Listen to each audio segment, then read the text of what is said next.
Before the clock began to tick, there was only the silence. It wasn't the quiet of a bedroom at night or the stillness of a forest. It was a heavy, crushing weight. It was a darkness so deep you could feel it on your skin. Imagine an ocean with no bottom and no shore. A vast, swirling world of nothing that went on forever. There were no colors to see, no air to breathe, and no light to show. This was the void. It was a cold, lonely chaos, waiting for a heartbeat that hadn't happened yet. But inside that black sea, something was moving.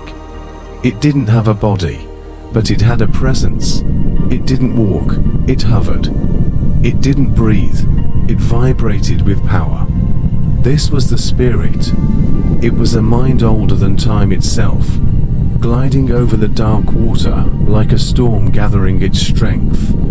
The universe was a blank page, and the artist was finally ready to start. Then, the silence was broken. It wasn't a whisper, it was a command. When the voice spoke, it didn't just make a sound, it ripped the darkness apart. Let there be light. Those words were like a physical hit. A massive explosion of pure white fire went off in the heart of the dark. Light didn't just appear. It fought its way into existence. It was a beautiful, violent birth. Golden light raced across the emptiness at impossible speeds. For the first time, there was a here and a there.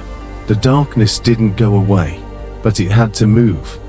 It pulled back into the corners, creating the very first boundary. Day and night, the heartbeat of the world had finally started. But light needed a place to live. On the second day, the voice moved again. It vibrated through the raw energy of space and began to pull things apart. This was the great separation. Imagine a giant, invisible hand smoothing out a sheet of glass across the sky, pushing the watery mist above away from the water below. The sky was born a giant, blue ceiling. It was the air we breathe, the very lungs of the world, getting ready to hold the clouds and the wind. Everything was being built like a masterpiece.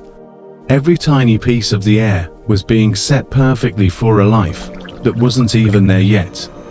The foundation was being laid, layer by layer. Then came the third day, the day the earth stood up. Under the new blue sky, the water below began to move with a terrifying power. The voice commanded the dry land to show itself, and the earth groaned like it was in pain. Huge pieces of rock ground against each other, shaking the whole world.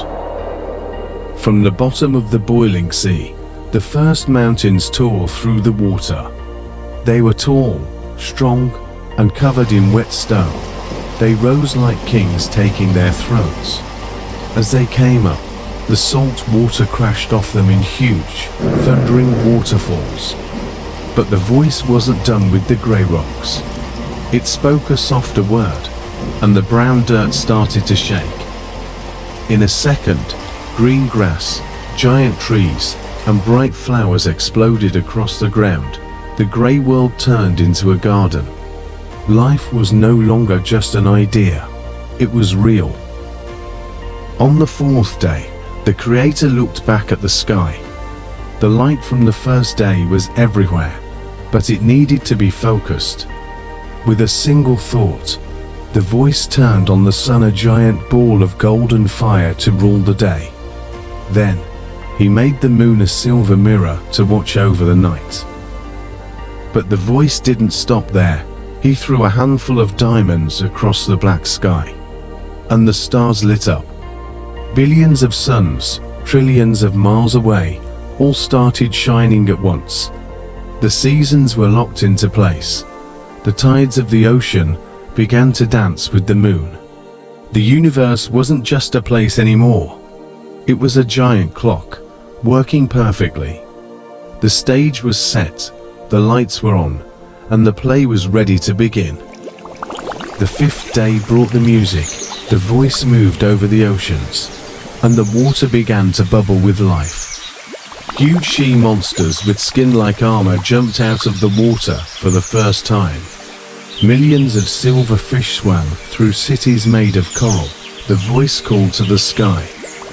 From the trees in the forest, the first wings took flight. Huge eagles flew over the mountains. And tiny, colorful birds moved like jewels through the flowers. The air was filled with the very first songs. The world was loud, full of life, and moving in every direction. On the sixth day, the earth gave birth to the animals. Lions with gold manes, giant elephants, and quiet hunters moved through the tall grass. Everything was in perfect balance. The world was a beautiful paradise. But as the sun began to go down on that final day of work, there was a pause, a holy moment of quiet. The voice didn't speak to the emptiness this time. He spoke to himself.